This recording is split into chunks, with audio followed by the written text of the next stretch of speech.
And that means that we are back. This is the Torn Quadcast on WRMN Radio and on the WRMN YouTube page. I am Elliott Serrano, joined as ever by Marc, Alan Fishman. How you doing, Marc? I'm alive. We'll go with That's that. Can I tell you something? That counts for a lot, especially It these does. days. Yes. The Torn Quadcast is a show where we talk about sports entertainment, sports, and entertainment. So we will talk about professional wrestling, WWE, AEW, Ring of Honor.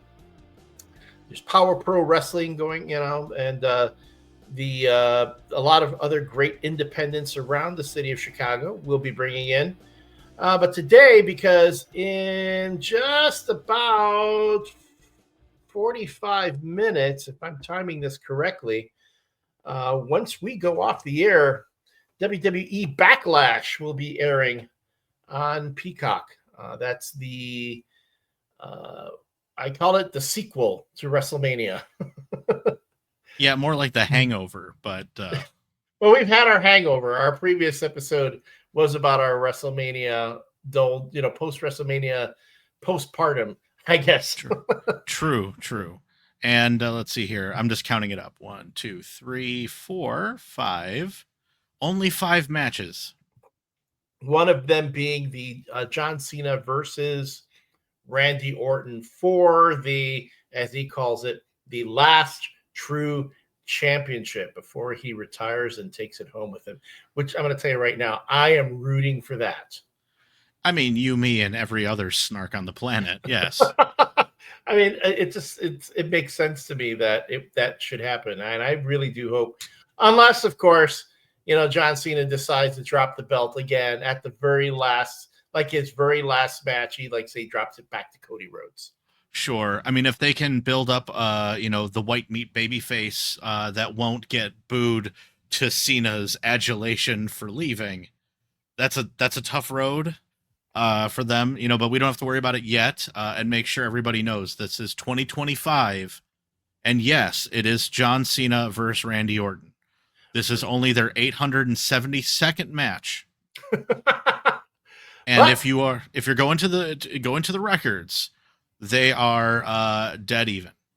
I have no idea if any of that's true, but this time around, we have gotten to the state of reality where John Cena is the heel and Randy Orton is hugging children in the entrance. and children are not running and crying. Right. I mean, don't adjust your sets just yet, but I mean that's where we're at. It would be funny and a little trolly if he dropped it to Orton this quickly, but I doubt it. Well, it's because they say Randy Orton he's at 14 or 15, I think, championships, give or take. Yeah, and then he would be, if anyone could surpass John Cena, it would be Orton, at least at this part, or Charlotte Flair, because I think Charlotte Flair's at 14. Sure, forgive my audible eye roll. I know. But hey, that's the state of professional wrestling for the most part, the culture of it and the championships. I mean, when you consider that this is a sport where the champions are predetermined and how long those championships can last is also predetermined. To a degree. Yeah. I mean, we knew that they gave Roman Reigns the super massive long haul hold, and Cody held on to it for a year and change. They like their world champions to have dominant runs. It's never a good sign if you can only hold the world title for 3-4 months. Yeah, and when you look back on Roman Reigns' run, I mean, he really did in his tenure build up a lot of other stars. I mean, he helped make Logan Paul. He made LA Knight. He made Sami Zayn. I think Drew McIntyre. Yes, he held on to the belt, but every step along the way, he got a face on the other side, built them up to a point. And while they never quite got over the hump with Roman Reigns, I mean, heck, even Cody Rhodes loses the first match against Roman Reigns at WrestleMania. Exactly. And, they had the backing with the whole tribal chief bloodline dusty finish that became sort of the norm of that 3-year reign. But because of the length of time and the way that Roman carried himself very smartly, curbing the amount of appearances, taking his time when he did make the appearance, he put a lot of gravitas behind it. Cena's done this now. This is round 17. He knows what he's doing here. It's going to be an entertaining match by all accounts. These guys can go, they can call the match live and know each other's spots. It'll be good. I'll be curious to see if it goes on last. I don't think there's anything else here that would necessarily take over that spot. So, let them cook. My prediction is, it would be last. You said there are 5 matches. What are the other 4? I'm sorry. There might be a 6th too, but okay. There is Women's IC Championship match. Yeah. Lyra Valkyra versus Becky Lynch. There is Gunther versus Pat McAfee. Thoughts. United States Championship, Jacob Fatu versus Drew McIntyre versus LA Knight versus Damian Priest. Intercontinental Championship, Dominic Mysterio versus Penta. And also the WWE Women's Championship, Tiffany Stratton versus Nia Jax. That's the sleeper to me. That one's the sleeper. That has the potential to be either really, really good or really, really bad.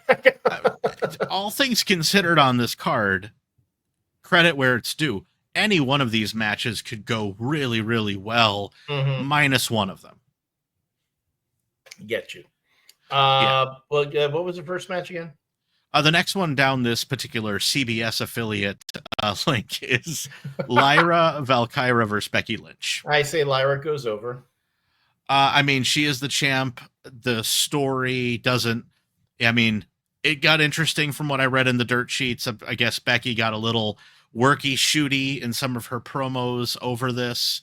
And in light of the current firing situations that are going on behind the scenes, there's a little bit of backstage guff on this match more than there is on camera. So I agree with you. All I know is she gave the worst shot out of everybody was when she was talking about Bayley, and my goodness, did she take a shot at a Mercedes Moné or Sasha Banks? I was like, oh, whoa. So, all right. Yeah, it's part and parcel. And I will say this much, as someone who was so excited for her whole the man gimmick and literally just taking her narrative, she is losing real estate with me like Bed-Stuy in Brooklyn. I just... Wow. And what's the next match? Gunther versus Pat McAfee. I'm telling you, if Gunther loses, we riot. Oh, 100%. Honestly, if this match goes longer than 5 minutes. Yep. Unless it's 20 minutes of Gunther just beating a completely out of it Pat McAfee. We riot. I get why they're doing this. This is Gunther getting his heat back. Yeah, it's Gunther getting his heat back. Yeah, but he better go over. I swear. If Pat McAfee goes over like he did at WrestleMania, I will be pissed. I will be. There is no reason whatsoever, and I don't care how many times they remind us he was a punter for the Indianapolis Colts, and I'm sure he's got a great training regimen. And I watched his little behind the scenes thing where he admits to buying his first ring drunk so that he could play in his barn. Cute story, love it for you, Pat. But as I've said before, I hate his announcing. I'm not tickled by it at all. And while I'm glad that he can take more punches than Michael Cole, announcers belong in the booth. Wrestlers belong in the ring. And he's a kicker. Come on, let's be honest. Even the other NFL players don't have tremendous respect for kickers. No, and even on top of that, his finisher isn't even the PK. They gave you the move, you numpty. All right. Next, the U.S. Championship, 4-way here. It's champion Jacob Fatu versus Drew, LA Knight, Damian Priest. I'll just go ahead and say Jacob holds on to it because why would you drop it. I agree. They'll probably put on a really good match, but Fatu will I'm guessing he'll retain. Yeah, I mean, here's the interesting thing, and kind of finger of shame to the bookers on this one. Drew McIntyre and Damian Priest are likely to just get into another war that hasn't ended, even though it ended at WrestleMania. LA Knight is there because he lost the championship and wants it back, yeah. But like I don't even see like a feud coming out of this, which to me seems like this better be your opener. Let them get in their spots and let Jacob look strong. I agree. Get out. Next up is IC Championship, Dirty Dom Mysterio versus Penta. I hate this because Penta needs to look strong. Hopefully he loses by the dirtiest of dirty things that Dominic can think of so that Penta doesn't look like a yutz. But Dominic's got to retain. He's got to retain, and I think this will be a nice start to a rivalry between Penta and Dominic Mysterio. I think the best rivalries in historically, the best rivalries in WWE and in the previous incarnation of the WWF always started at the Intercontinental level, and then it moved up to the World Championship level. Yeah. Now, here's a case where I'm going to say, based on their current scene, neither of these two guys are ready to make that walk up, but this is a great spot to establish. Yes. Now, Penta's got way more bumps on the bump card, if you get me.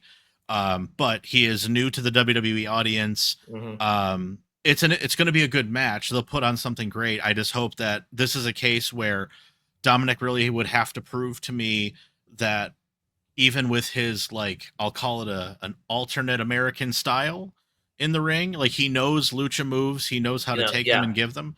Penta is as AAA as you can get. So I just hope that the styles meld. Because I've seen sometimes like Penta's going to hurl himself. Dominic's got to be able to catch him. Period. And I will give Penta this. I have seen in the past luchadors have a hard time meshing with him, and maybe it is the evolution of the the talent within WWE that a lot of them are spending more time working in the lucha leagues. They are spending time in Japan. They are spending in time, working with all other styles. But I remember there was a time when, you'd bring a luchador, again, I'll talk about WWF, and no one knew how to work with them. You had to find another luchador to put, and then that was it. They only worked with each other because no one else. Lest we forget, we both came from the time where Scott Steiner's Frankensteiner was the most athletic move that you could pray to see in a whole evening. From a graduate of the University of Michigan, yes. Yes. Yes. Although I'll give Scott Steiner this, he's still great at math. He is amazing at math, and I'll say his boy throws an even better top rope Frankensteiner. It's one of my favorite moves going today, is the way he runs up the turnbuckle in that manner that he's not staying. You can see him already falling, and then he throws the legs, and I'm like, that it looks great. Everything that guy throws looks great. Is it my imagination, or did they not acknowledge that Braun Breaker was Scott Steiner's kid early on when he was with NXT? They did not, because that's traditionally the role. So they have made it clear, depending on how they package you up. They wanted his story to be ex-NFL, Got it. Okay. Coming in. But like Charlie Dempsey, who is William Regal's kid, I believe has not been shown that it's his kid until they let him say it. And then you've got Lexi King, if I have the name right, which is Pillman's kid, who paints on his beard now. Yeah, I don't get that. But his whole shtick is he came back to say, I am Brian Pillman's child. All right. I just don't get this. Because again, I remember seeing Braun Breaker for the first time and going, he looks like a Steiner. He's got to be related to the Steiners. And when you start talking about this second generation, third generation stuff all the time, Randy Orton didn't have a problem, you know? So, okay. Well, it's a different farm system, though. And that's the thing. Randy Orton entered in, and I think this is where maybe Cowboy Bob Orton had a different pull backstage than the current iteration of the Steiners, who, for lack of better terminology, if you read the sheets, don't have a great relationship with any promoters. Yeah. So, but you can't. Talent's talent. And that's it. To wrap it up, the last match, like you said, could be a great one here. Tiffany Stratton versus Nia Jax. So long as Nia is safe, I'm all for it. And let Tiffany continue to look strong. Nia doesn't need the belt, but she is a great defeatable monster heel. And they are friends. I mean, they are good friends. And yeah, we're not getting worky shooty stuff here.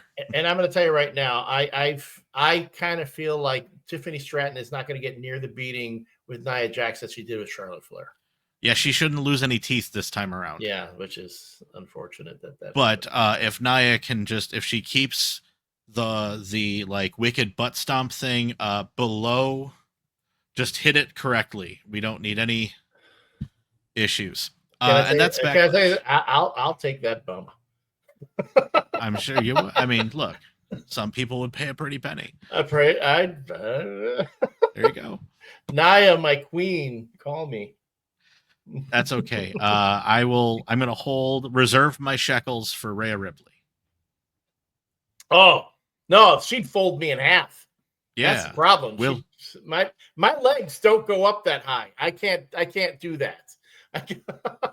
I wouldn't have been feeling them at that point anyway. There we go.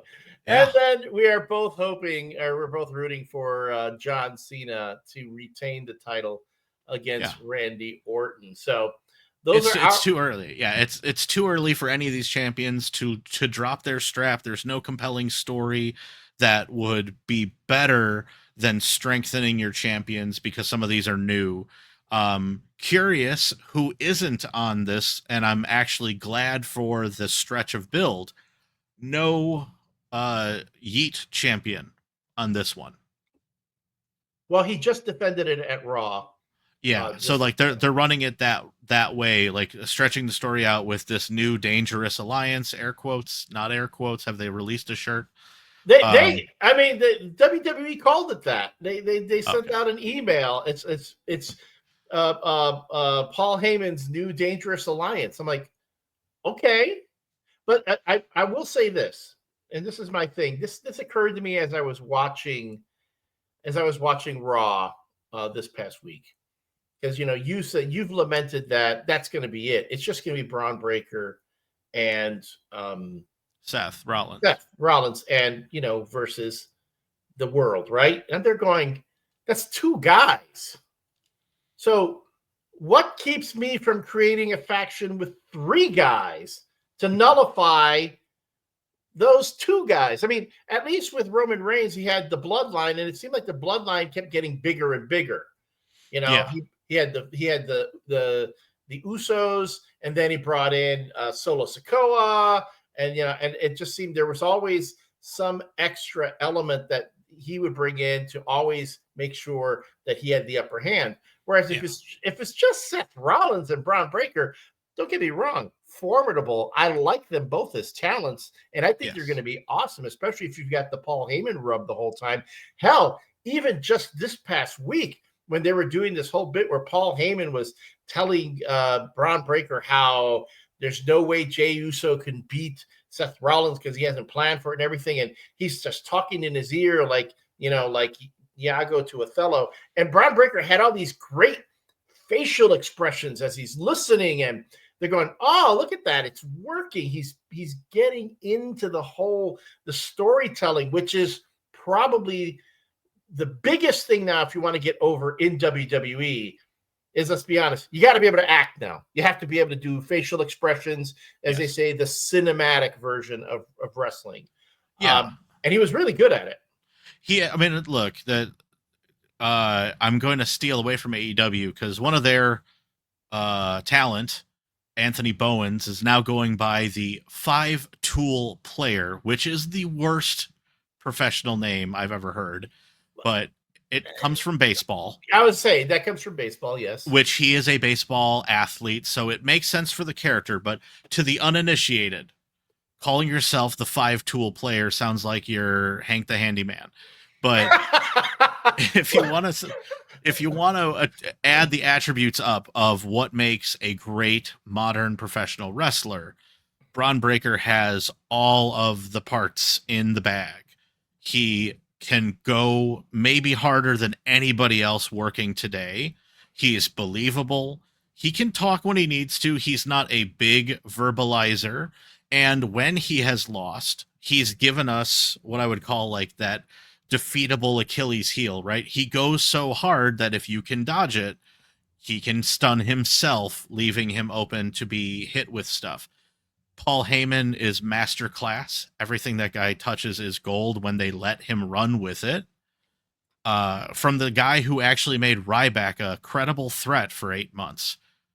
Paul Heyman can get a lot out of this, but I think you and I are still probably in agreement. WWE writers, please take our ideas. We're giving them to you for free. Broaden the stable a little bit.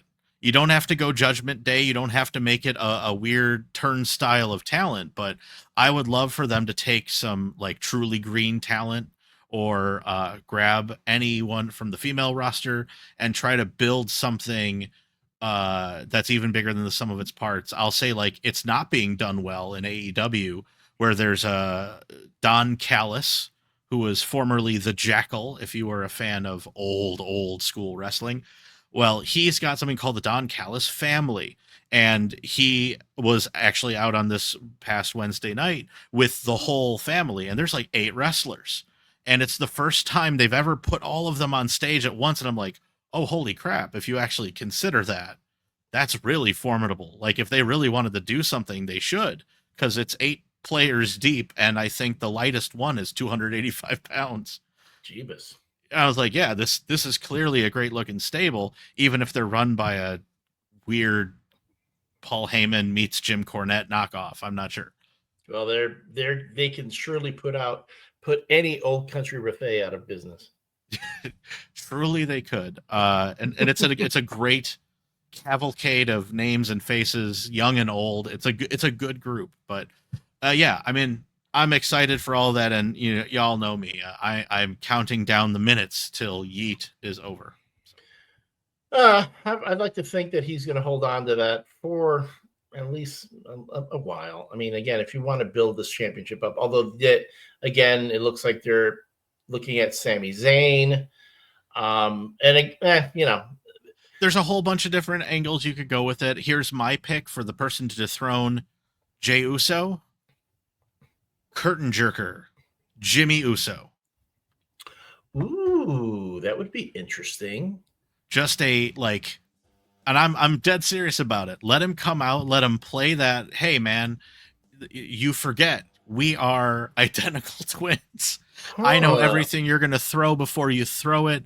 I have never held the ball. I have always been the booster of this whole family. I'm done with it. Make him a heel.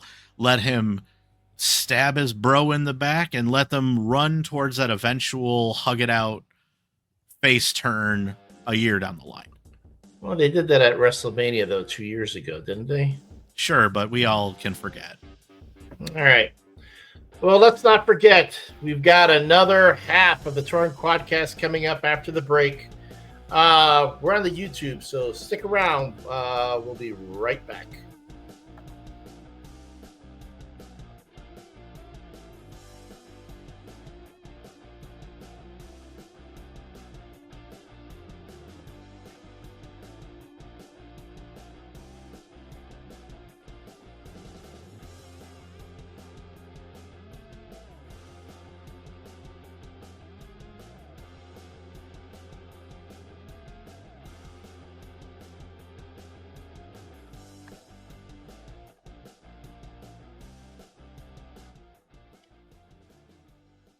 Thank you for tuning in to the Torn Quadcast here on the WRMN YouTube page.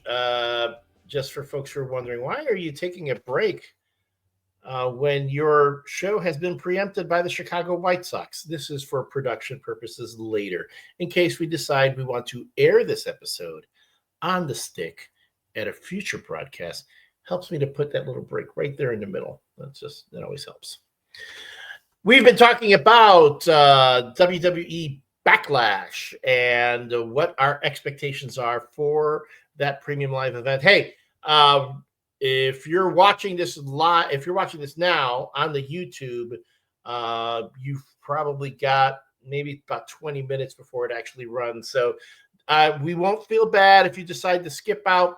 Head over, fire up the Peacock app so that you can watch the PLE, and you can come back to this afterwards and watch the rest of this episode, because we're gonna drop the Backlash talk right now and move on to some other stuff around professional wrestling, as well as my thoughts on the Thunderbolts movie. And mind you, I've heard all the hot takes already about Thunderbolts. The movie came out last week. I saw it opening weekend. And of course, because we only do this once a week, my hot take isn't necessarily going to be about the movie, as about the reaction to the movie. Which, again, man, there are some people who have no shame and will say the dumbest things. Toxic online. fandom abound. Yes, yeah. No doubt. So no doubt. We'll talk about that. But anyway, we had some other news going around the world of professional wrestling. I know Braun Strowman got let go by WWE. Oh, it's a whole list, my friend. If you want to know, as is customary after WrestleMania, the powers that be go through the books and they find the people who, let's say, are no longer worth the investment. And it's been cited by several dirt sheet writers that this was all budgetary concerns from the billion-dollar making TKO, where they felt these were all contracts that were upside down. People who were being paid more than they were necessarily worth to the company now until the future of the end of that contract. That includes Braun Strowman, Shayna Baszler, Caden Carter, Katana Chance, Dakota Kai, Gigi Dolan, Oro Mensah, Javier Bernal, and Gallus, which is Joe Coffey, Mark Coffey, and Wolfgang. And then NXT superstars Cora Jade and Jakara Jackson were also released. So that is a big, long list. I would say for those who follow the product, none of those were necessarily surprising. A few of them definitely disappointing. Among them, I would say it's Strowman, Baszler, and I believe Carter and Chance. From all the hullabaloo I saw, like everyone's like, but they're like the best, most put together female tag team they have. To which I would point out they're the only one. So, yeah. They're basically cutting away from the one thing they had because they weren't going to build any more of them. For me personally, I'm a little sad because I actually follow Shayna Baszler a little bit on TikTok. I don't know why her TikTok's wound in my For You page, but she always did. It's another Monday. It's another stew. Very funny backstage look at catering. She would always go and show her meal, and then, she would fraternize with her friends. And she, to me, got like just the short end of the stick her entire WWE run. She was shown as like a real killer in NXT for a good long while until Ronda Rousey shows up, and now she gets pigeonholed into sort of the subordinate arm breaker gal. And then when Ronda leaves, Shayna doesn't assume the mantle. She just sort of stays in that kind of weird, angry heel thing.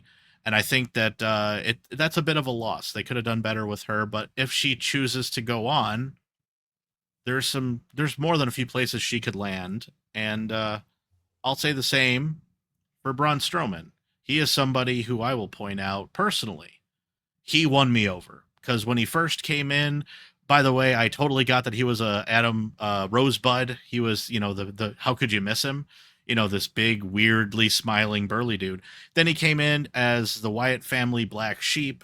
That lasted for a hot minute, and then he kind of broke out, did his own thing. He was fired, rehired, and came back as the monster of men and all this other stuff, minus any of his personal political proclivities or anything else like that. Between the ropes and on camera, to me, this guy learned on the job and did a really good job at it. And Yeah, the problem was that they built him up to be a monster, and then he was jobbing all the time. Yeah, because they didn't want to. That's the problem with all monsters. After you've reached, he had the belt, he didn't. So what point is a monster? I mean, to compare him to somebody, he to me would be let's call it the 2010 to 2020 Kane. He's big and defeatable. Yeah, yeah. But he can go. Yeah, and then again, I don't know anything of it. I don't know anything about his proclivities except that he is constantly on his jet ski. Like, yeah. I think the day it wasn't the day he got let go. It was just him showing himself out on his jet ski, and like the whole, hey, you know what? I got let go, but guess what? I'm on the water right now. I'm on a jet ski, and yeah. There'd be crocodile tears and all. The chances are he made some good money while he was there. Clearly. If he was smart with his money, he's put it away. He's not going to be, he doesn't have to worry about being homeless. Plus, add to that, you will see him on, independent circuits. He'll always be able to do things. There's always if he chooses. If he chooses, correct. Because he's 41 and he's been injured. That's been part of what the WWE had said, is that, he was kind of prone to some of that. Now, I will say this much: when I found out that they were all being released, the AEW smart Marc and me looked at the whole list and, who can we pick up in 90 days? I think I fantasy book him into like 12 different factions in AEW where he would actually matter and be something awesome in the right role. To me, he is a heater. He is a great backup big guy. He doesn't need a belt. He can talk. He can throw a couple of big boots and a really good looking choke slam and you could be good.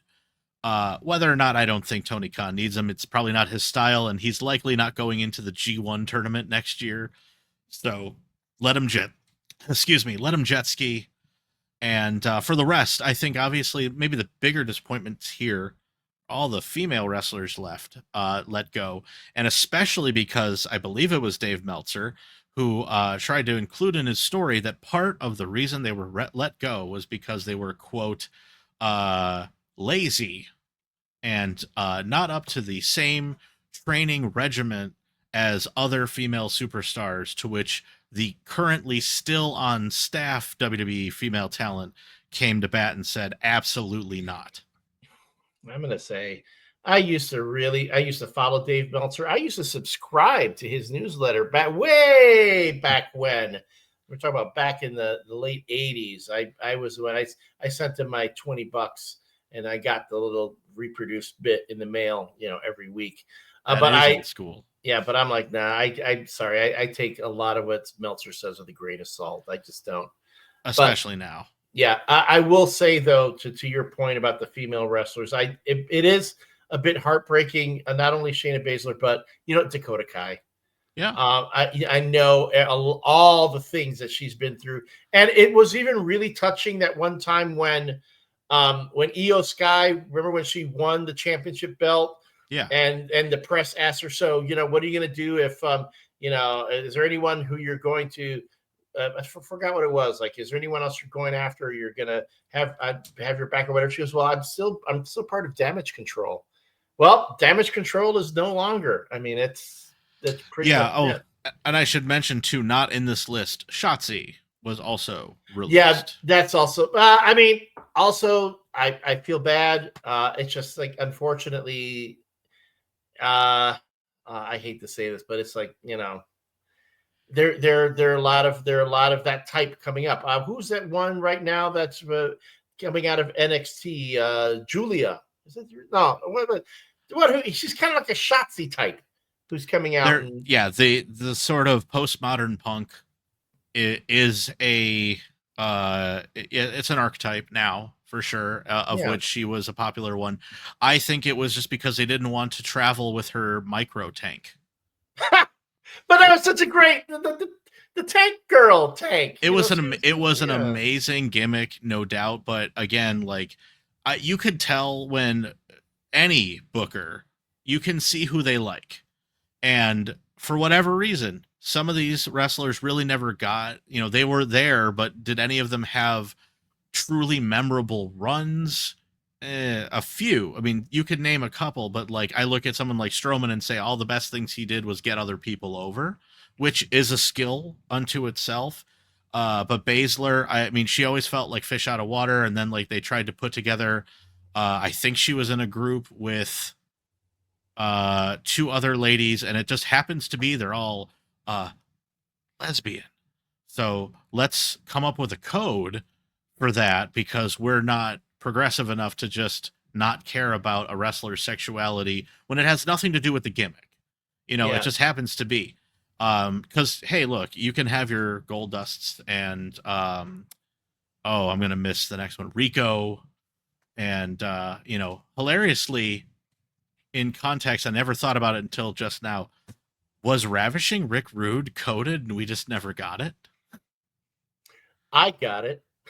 As a kid, I just thought, oh, okay, this is a guy who's kind of self-obsessed. But now if you put it together, the mustache, the airbrush tights. I'm telling you, even as a kid, I'm like, this guy is way overcompensating for something. I mean, he is like, I remember going, yeah, dude, he must be. He's got to be. Even the way he kisses, when he would kiss a woman and like she would pass out and lie on the mat because of it. I'm like, yeah, he doesn't know how to handle a woman. I guess not. It's he kisses about as convincingly as Tom Cruise. So well played. Though I will say I was a little mad that we missed the opportunity because remember when he came back, he was the heavy in DX. Well, yeah, but he was dealing with injuries then, right? I mean, it was like he was just in the suit and he had like grown out the beard and he looked like it was a good look for him. But I was praying that we would get like the tear the suit off and have the airbrush tights back on, moment when he could get like super crazy. But I guess he was well past that part of his era. Yeah, I was gonna say I think he was unable at that point. Mind you, that was a look that would suit him quite well. I agree. It would suit him quite well. But yeah, there you go. So pour your 40s out for these WWE stars. They were well paid. Hopefully the indies will open up to them in the next 90 days and they will all do what you do when you leave the WWE. You bank on your name, you find a new way to change it up a little bit, and then you find something else for you. Some people evolve entirely. Matt Cardona comes to mind. Some people maintain the same gimmick, but in a smaller pond, you become a bigger fish. Nick Nemeth, formerly Dolph Ziggler, certainly has done that for himself recently. Some of them do go over to AEW, kind of rebrand themselves, but take some of the loose notes. MVP, we're looking at you. And by the way, good on him for saving his name. He is still Montel Vontavious Porter. The only thing they lost was the word business. And now the Hurt Syndicate is. Yeah, it works. Although when Bobby Lashley was with the Street Profits and they couldn't come up with a name for them, and they're going, look, the almighty dollar, it's right there. Why don't you call yourselves that? Whatever. I will say, as somebody who personally has never found the like for Bobby Lashley, in the last 4 weeks, he's starting to win me over. There's something about this new iteration of himself on AEW that's working for me. And only because he's playing off my favorite wrestler who is trying to enter the Hurt Syndicate, and Bobby is the one who keeps saying no, and it's driving MJF crazy. I like where it's headed, but every time I see him, I will never not, in my own head, call him Black Lesnar. And they teased that for a bit too. I remember when they were teasing Brock Lesnar versus Bobby Lashley, and then it went nowhere. It didn't. And here's the thing: like Bobby did work better after WWE, but like he to me was not as good in the ring as Brock Lesnar, who was amazing and as great as he could throw people around. He's got the look. He can't talk, which is funny because he talks really well on his own station. Like when on his social media, he reviews burgers. All the personality seems to go there. And I just look at him like, maybe there's something about the red light that you're not holding in your hand that's holding you back. But in context to the Hurt Syndicate, works perfectly. MVP can talk circles around his guys. It makes perfect sense. So maybe Bobby Lashley just needs to pretend that MJF is a burger and then it'll all work at that point. Hey, give it another couple of weeks. It might happen. And to your point, yes, there are so many more avenues now that these talents can, work on their brands, on social media. And Matt Cardona had that great post he put out there. He goes, "What are the 3 things you can do after being released by WWE? Coast on your name, work really hard, work on your brand, or come back kick ass, stuff like that." It's just, and I'm telling you, if there's anyone who can show that if you stay working on your brand and just keep going, you'll be a part of WWE forever. The Miz. Yes. Who is, again, he is a great, whatever the opposite of a foil is he is Aleister Black's perfect punching bag. Yeah, and he's willing. He goes in there and he just does everything. And I mean, if you didn't already see the slow-mo take of him getting kicked in the head, where even the referee he corpsed hard because he's like, whoa. And they got it in slow-mo because, Aleister knows how to throw a pretty kick. And I think this was clearly a brother, you just go ahead and spin it. I'll take it. And let's just hope that the cameras are running. Yeah. And boy, howdy they did. So, well, props to the Miz. The man knows how to work. He does. And speaking of kicks to the head, well,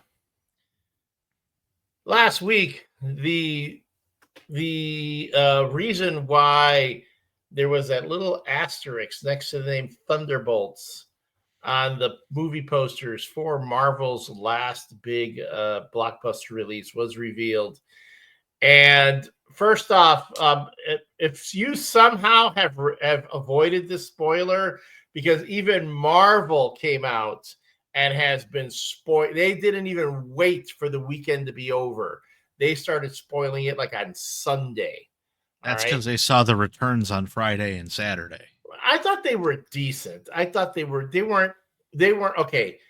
Were they Spider-Man or even definitely not Deadpool, but were they at the levels that they had hoped? I mean, they were certainly not Ant-Man numbers. They weren't even Brave New World numbers. Brave New World numbers but again, it was Thunderbolts, which again, lower, like a B, C level team in the comic books. Let's be honest. Absolutely. But I'm going to give Marvel credit for this. They, again, spoiler, if you stop now, if you don't know what happens at the end of Thunderbolts, because I'm going to let it out of the bag now. Although, again, if you somehow avoided it, I don't know how you did. Yes, the Thunderbolts are the new Avengers. And they essentially did the one thing that I actually proposed that Marvel do a while back. I proposed this on Caffeinated Comics probably about a year or so ago, that Marvel should just produce an Avengers movie, not tell anybody, and then release it, and just with no like promo, and even just put it on Disney Plus. And then watch people go bonkers for it because it's an Avengers movie, right? Sure. And I don't know. I mean, I guess I said we're all in spoiler territory. We can talk about the movie, the reaction, and all that. So, I mean, first of all, you saw it, I saw it. I'll just say I loved it. I thought it was great. I agree. There were some parts of it where I was getting a little bit emotional because as someone who goes through therapy, that there were some things in there that kind of hit me. So yeah. Oh, this is hands down one of the darkest and at the same time most real comic book movies maybe ever made. It is about mental health above all else. No sky beams, double plus, using bits and pieces and scraps from the bin to make something great. I only spotted maybe one or two plot holes where I was sitting back going, ooh, man, somebody did not think about that part. Hey, spoiler or not, if you are an evil overlord and you have a building or a room where you're going to blow something up or kill something in it, there's no need for a large timer anywhere in the room. You can say that about any timer in any situation. I mean, Seriously. Let's be honest. But So, it's the one thing I'm like, yeah, I mean, every Mission Impossible movie. Seriously. But that But aside, you if know, you're a fan, I will say, hold on, before you go, that made me think of the Intercontinental four-way match at WrestleMania. It's like, oh, look at that. They're doing a fatal four-way, but with superheroes. And where it was actually fatal for one of the characters. yeah, which is exactly where I was headed. If you're a fan of Taskmaster, I'm sorry.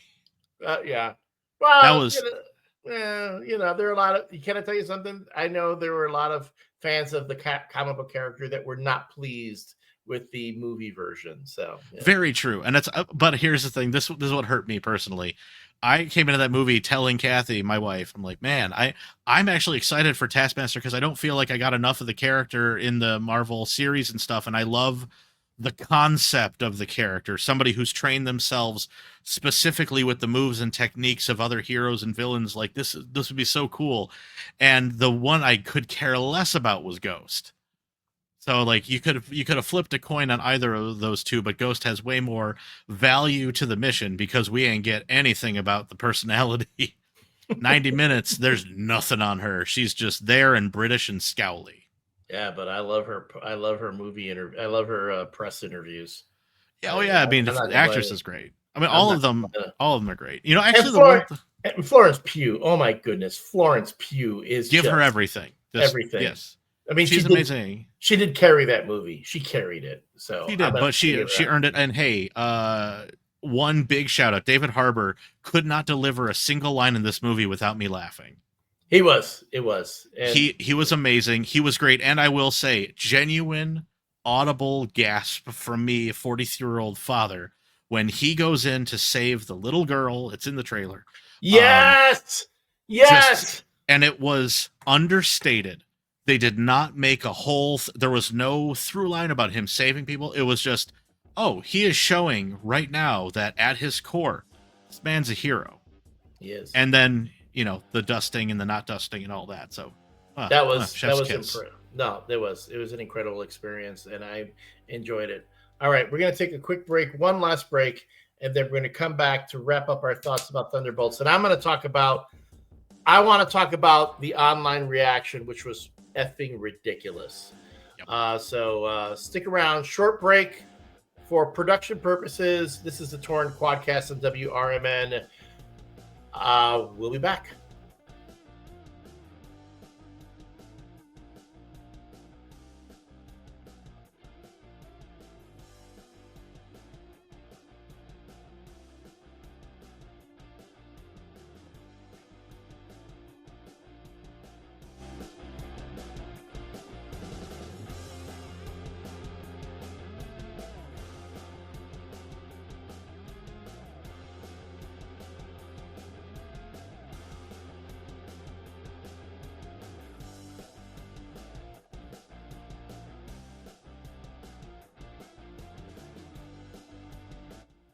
And another thing about these breaks here on the Torn Quadcast is like I went through a lot of trouble creating these background graphics, so I got to get a chance to show them off a bit. I was telling Marc, man, the original graphics, I was getting really, really tired of the simplicity of them, and they weren't pushing my hot button anymore. So I literally went flaming background. He took the fire that I bring to this show and gave it life. Stay tuned for merch, kids. It's coming. It is. We're here on the Torn Quadcast with Elliott, Serrano, and Marc Fishman. Thank you so much for joining us here. It's been a heck of a week. I know probably most folks who are watching this on the YouTube. I've left us now to go watch Backlash on Peacock. So what we're going to do is we're just going to wrap up our thoughts. And then, hey, we'll come back next week to talk about what happened after Backlash. But you were talking about what happened with Thunderbolts. We agree it was a fun movie. It was a touching movie. The bit, and here's the thing, and I know you're saying that they changed the name or because it didn't do so, or This is what I was getting a lot. I'm not saying you're saying this, but this is what I was getting. That folks were like, oh, they changed it to New Avengers because it wasn't doing so well, and they wanted to make more money. In fact, but the comic book, there was a Thunderbolts comic that was coming out that was in conjunction, and my dog's looking forward to the comic as well. Was it correlating or coming alongside with the movie? And then Marvel just announced that it's not going to be Thunderbolts; it's going to be New Avengers.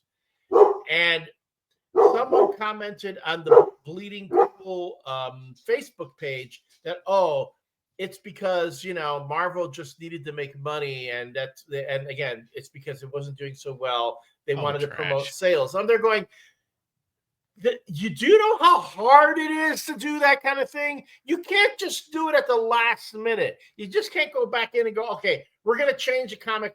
We're going to change the whole thing to a New Avengers, like on a moment's notice. And we'll also make sure that it's in the actual movie. With the same logo. See, and I'm going to tell you, as a total nerd, when I saw the New Avengers logo, and they used the logo from the comic book when Brian Bendis relaunched Avengers. Yeah. I'm there going, there was like, this is quite comforting. And it made total sense to me. And I was even going, and remember, we talked about this. I said, I have a feeling that they're going to reveal at the end that they are the Dark Avengers, not necessarily Avengers, because they felt more like a Dark Avengers crew. But thinking, no, we're just New Avengers. And it makes sense. The way it's presented in the movie with Miss De La Fontaine, very much a media savvy, whatever, ne'er-do-well. And this is all marketing to her. Yes. And it's a very smart move on the way it's pulled off in the movie, I think is done brilliantly. And yeah, the fan reaction to that, and even just the, general malaise I have seen from people that are not happy with this movie. I went back, I just wrote an article on Pop Culture Squad. If you guys want to go take a look at that. I mean, I detailed the 5 films of Phase 5 very briefly, mind you, but no offense, this one was the all and out standout of what I would call the critical Marvel canon, because no offense, Marvel, I don't count Deadpool Wolverine. It's in continuity now, but the whole point of that movie was basically like, let's get away with what we can before we have to put him in the nice cubby hole. So everything else we had going on, Quantumania, which, no offense, can't really amount to much when your villain has been sort of downplayed away. You had your Marvels that no one saw, me included. The Deadpool. It was fun. I saw it. It's on Disney Plus. It's fun. I'll get to it eventually. Is it a top film? No, but it was fun. I actually like the Ms. Marvel series on Disney Plus more. But and that's the thing. I will come to it, but it was not appointment television or movie vision for me. Then you had Brave New World, which we both saw, reviewed, and liked, and then this movie, which I think eked out Brave New World because it was darker, smarter, didn't rely on the marketing as much to get itself over. About the only fan gripe where I'm sort of on the fence for, there's a lot of Bucky hate, where they're saying this guy's his arc. They're all basically throwing their hands up, saying who is this guy anymore? Yeah, that's stupid. I mean, I think right now my frustration right now with fandom in the Marvel universe is nothing is good enough. I'm telling you, Infinity War and Endgame in the end are probably one of the worst things that could have happened to Marvel, because now every movie's got to have a payoff like Infinity War. Every movie's got a big major box office like Endgame. Every movie's got to have the largest stakes. Everyone's got to be a perfect combination of pathos and action and storytelling and all that. And it's exhausting now having to listen to these critics. Half the time, if I see a hot take, title on the article, I'm like, nah, pass. You missed me with that. I'm just. I mean, done with that's. it. I will say, I was even taken back a bit when I realized that Endgame 2019. It is 2025. Yeah. And if, my brain feels like Endgame just happened, even though we have had 6 years of material to get over it, like you said, and I agree with you. The funny thing is, you and I have already talked about this. We come from a generation where you got Teenage Mutant Ninja Turtles and dang it, you were happy. You were happy. And we would get something even schlocky like Mystery Men and be like, hey, well, at least, the effects were kind of cool and it was funny. We are in a gilded age where the worst comic book movie would have been the best comic book movie 20 years ago. So if it's profitable, who cares? That's my new mantra. If it's profitable, who cares? I knew I was over it when I saw an article where some guys started taking apart Spider-Man No Way Home.